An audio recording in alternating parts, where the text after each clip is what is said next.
Good morning students. आज हम next topic करेंगे जो आपका चैप्टर 4 कंटिन्यू चल रहा है इको का। उसमें नेक्स्ट टॉपिक है law of demand. Law of demand मतलब मांग का नियम। नियम क्या कहता है मांग का? तो लॉ ऑफ डिमांड हमें क्या कहता है? Law of demand states that other things remain equal, the demand for goods extend with the decrease in the price. Other things remain equal का मतलब है कि हम अन्य बातों को समान मान लेंगे। अभी मैं बताती हूँ कि अन्य बातें क्या होती हैं। अदर थिंग्स को हम ये मान लेंगे कि उनमें कोई चेंज नहीं हो रहा, उस केस में ये लॉ ऑफ डिमांड फॉलो करेगा, अदरवाइज नहीं फॉलो करेगा। मैंने तुम्हें स्टार्टिंग में ही बताया था कि प्राइस में और डिमांड में हमेशा नेगेटिव रिलेशन होता है। प्राइस के बढ़ने पर डिमांड कम हो जाती है और प्राइस के कम होने पर डिमांड बढ़ जाती है। तो इसमें भी यही बता रहे हैं कि other things remain equal, the demand for goods extend with decrease in the price. मतलब प्राइस के कम होने पर कमोडिटी की या गुड्स की डिमांड बढ़ जाती है। और contract with an increase in the price, और अगर प्राइस बढ़ जाता है तो डिमांड कम हो जाती है। कॉन्ट्रैक्ट का मतलब कम होना, एक्सटेंड का मतलब बढ़ना। तो हो गया उल्टा, नेगेटिव रिलेशन हो गया कि प्राइस कम हुआ डिमांड बढ़ गई, प्राइस बढ़ा डिमांड कम हो गई। अदर थिंग्स अब रिमेन इक्वल कौन सी? अदर थिंग्स कौन सी? अब हम ये करेंगे पहले।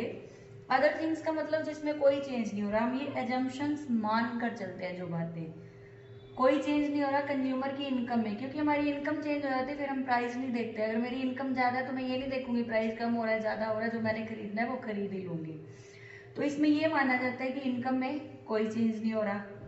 रिलेटेड गुड्स की प्राइस में कोई चेंज नहीं हो रहा। रिलेटेड गुड्स जैसे मैंने उस दिन तुम्हें दो तरह की गुड्स बताई थी, सब्सटीट्यूट गुड्स और कॉम्प्लीमेंट्री गुड्स। सब्सटीट्यूट गुड्स जो एक की जगह दूसरी को यूज किया जा सकता है, कॉम्प्लीमेंट्री जो इकट्ठी यूज होती हैं।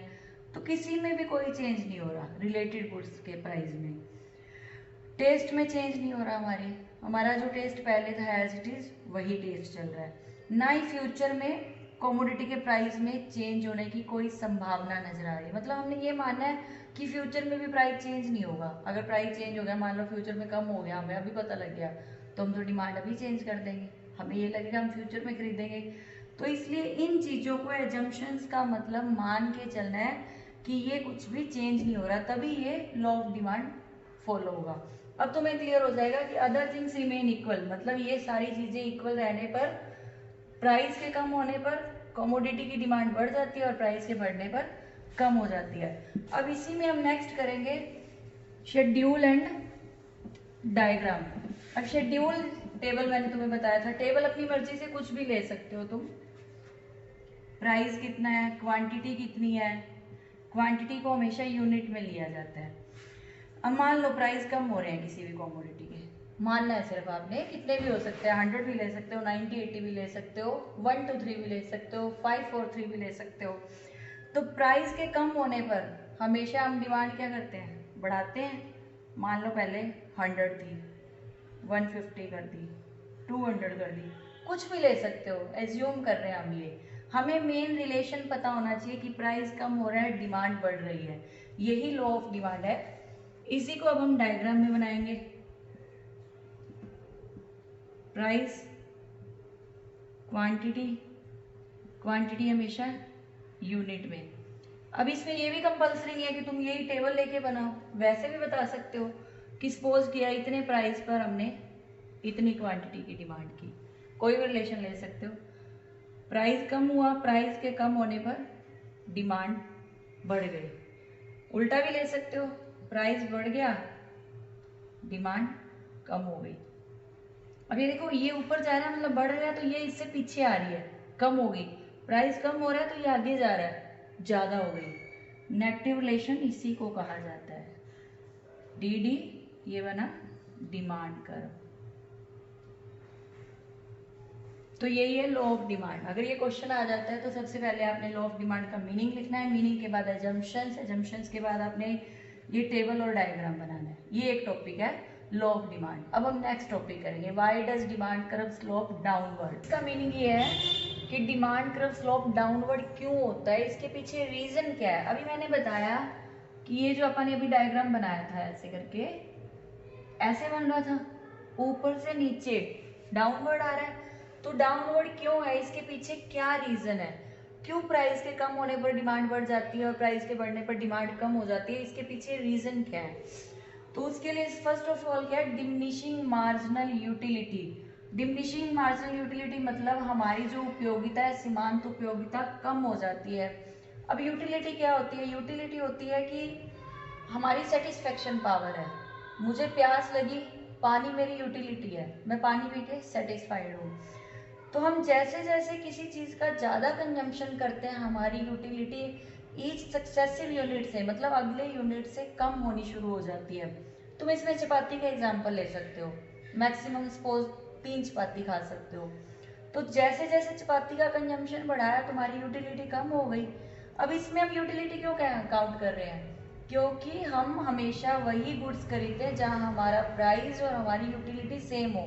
मतलब हमारी सेटिस्फेक्शन, यूटिलिटी हमारी सेटिस्फेक्शन है। तो जहाँ हम सेटिस्फाइड कहाँ होंगे, जितने प्राइस पर हम खरीदना चाहते हैं उतने प्राइस पर अगर हमें वो गुड्स मिल रही हैं, तो हमेशा मार्जिनल यूटिलिटी और प्राइस इक्वल होगा, वहीं कंज्यूमर गुड्स खरीदेगा। इसीलिए कहा जाता है कि जैसे जैसे हम कंजम्पशन बढ़ाते हैं किसी चीज़ का, हमारी यूटिलिटी नेक्स्ट सक्सेसिव यूनिट से कम होनी शुरू हो जाती है, इसीलिए डिमांड कर्व स्लोप डाउनवर्ड होता है। And the next one is income effect. अब इनकम इफेक्ट क्या होता है, इनकम इफेक्ट में तुम लोगे real effect, real income.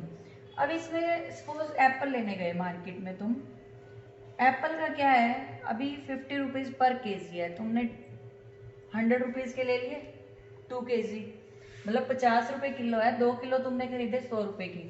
Suppose next time गए तुम 40 रुपीज़ रेट हो गया, 80 रुपीज़ के आगे, ये 20 रुपीज़ तुम्हारी सेविंग नहीं है, इसको हम बोलेंगे रियल इनकम। अब इस रियल इनकम को मेजरमेंट कैसे किया जाता है, और गुड्स एंड सर्विसेज खरीदने में, ना कि सेविंग में। तो इस 20 रुपीज़ से हम क्या कर सकते हैं, एक्स्ट्रा एप्पल खरीद सकते हैं, एप्पल की जगह कोई और गुड्स खरीद सकते हैं। तो हमेशा प्राइस में चेंज होने की वजह से जो हमारी रियल इनकम में चेंज होता है, उसी को इनकम इफेक्ट कहा जाता है। अब ये नहीं है कि प्राइस कम होगा, ज़्यादा भी हो सकता है, तब हमारी रियल इनकम कम हो गई, हम गुड्स एंड सर्विसेज खरीद ही नहीं सकते। सपोज यहाँ पे 50 की जगह 60 हो गया, तो 120, फिर क्या है, फिर तुम लॉस में है, रियल इनकम बची नहीं हमारी। उस केस में तो हमें कम खरीदना पड़ रहा है, बल्कि सामान ज़्यादा नहीं खरीद सकते। तो इनकम इफेक्ट में तुमने मीनिंग बताना है कि किसी गुड्स के प्राइस में चेंज होने की वजह से जो कंज्यूमर की रियल इनकम में चेंज होता है, रियल इनकम में चेंज होने की वजह से वो जो ज़्यादा गुड्स एंड सर्विसेज की डिमांड करता है, उसी को ही इनकम इफेक्ट कहा जाता है। And the next one is substitute effect. अब सब्सटीट्यूट इफेक्ट क्या होता है, सब्सटीट्यूट मैंने अभी तुम्हें बताया था कि एक दूसरे की जगह जो यूज किया जाता है, जैसे टी एंड कॉफी। अब टी और कॉफी में से मान लो दोनों का प्राइस 10 है, सपोज कॉफी का प्राइस 20 हो गया, मानना है हमने।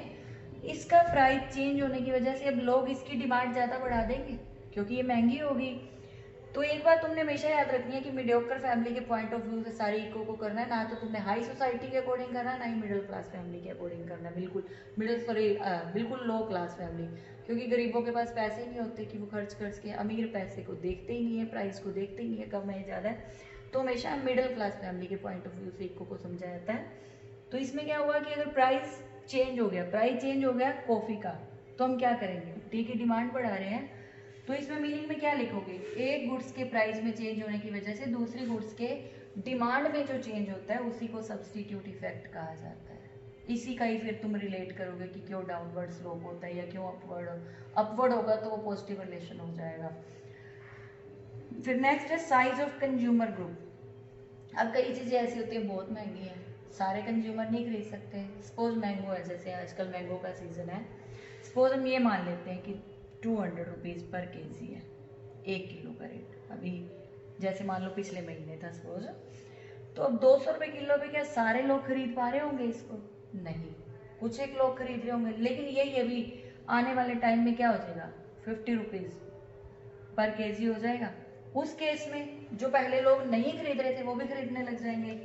तो कंज्यूमर ग्रुप मतलब प्राइस के चेंज होने की वजह से डिमांड बढ़ गई। यही तो हमने बताना है कि किसी गुड्स में पहले महंगे होने की वजह से उसको कंज्यूमर नहीं खरीद रहे थे, वही उसके प्राइस चेंज होने की वजह से अब जो खरीद नहीं पा रहे थे वो भी उसको खरीद रहे हैं, तो डिमांड चेंज हो रही है। And the next one is different usages. Different usages का मतलब होता है कई चीज़ें ऐसी हैं जिनके बहुत सारे यूज हैं।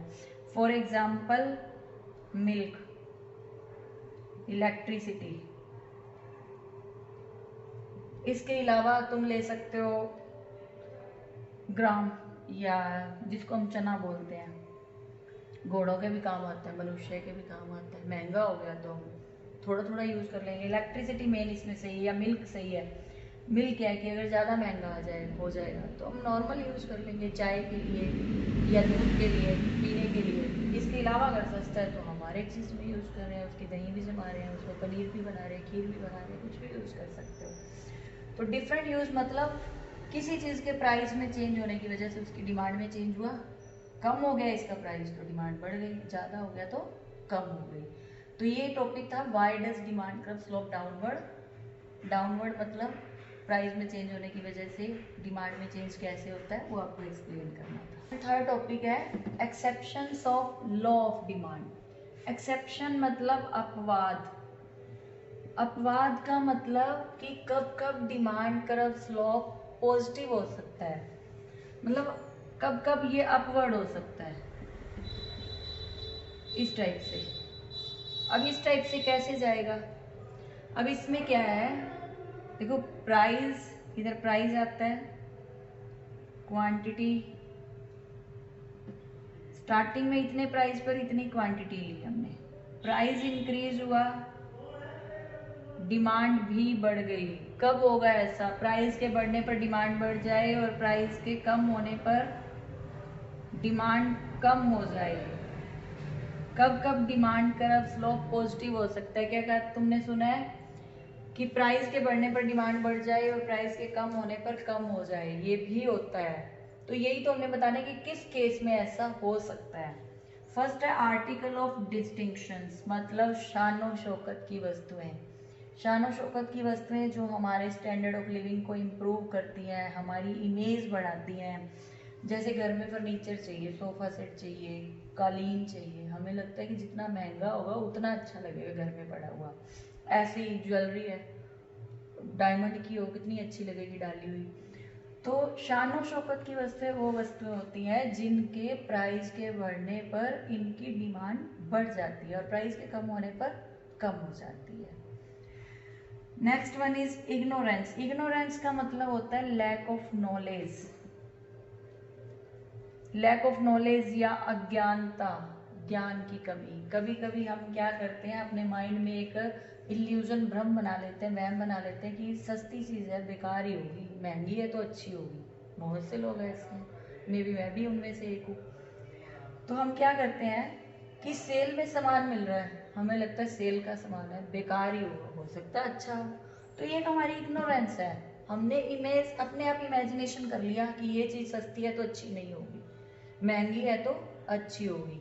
मतलब वो सस्ती है तो हमने डिमांड कम कर दी, महंगी है तो वही चीज़ महंगी होगी तो हमने डिमांड बढ़ा दी। And last one is gift in goods. Gift in goods होती है हल्की क्वालिटी की, सस्ती क्वालिटी की। इनका जो इनकम इफेक्ट होता है वो होता है नेगेटिव। इनकम इफेक्ट नेगेटिव कैसे हुआ कि इनकम के बढ़ने पर इनकी डिमांड कम हो जाती है, इनकम के कम होने पर इनकी डिमांड बढ़ जाती है, क्योंकि इनकम बढ़ेगी तो हम सस्ती क्वालिटी की गुड्स थोड़ा ना खरीदेंगे, इनकम कम होगी तो हम ज़्यादा खरीदते हैं। लेकिन प्राइस इफेक्ट जो है वो पॉजिटिव होता है। प्राइस इफेक्ट पॉजिटिव वो कैसे हुआ कि हमने इन प्राइस के बढ़ने पर इनकी डिमांड बढ़ा दी, प्राइस के कम होने पर कम कर दी। तो ऐसे इंफीरियर गुड्स होती हैं, इंफीरियर गुड्स भी हल्की क्वालिटी की इन्हीं में काउंट की जाती है, लेकिन गिफ इन गुड्स और इंफीरियर गुड्स में थोड़ा सा डिफरेंस है, वो आप धीरे धीरे करोगे आपको आगे समझ आना शुरू हो जाएगा। फिलहाल आपके लिए इतना ही काफ़ी है। तो आज मैंने आपको 3 टॉपिक करवाए हैं, तीनों अच्छे से समझ के करने और कॉपी पे ड्रॉ करके देखने हैं डायग्राम आपको, तभी आपको समझ आएंगे।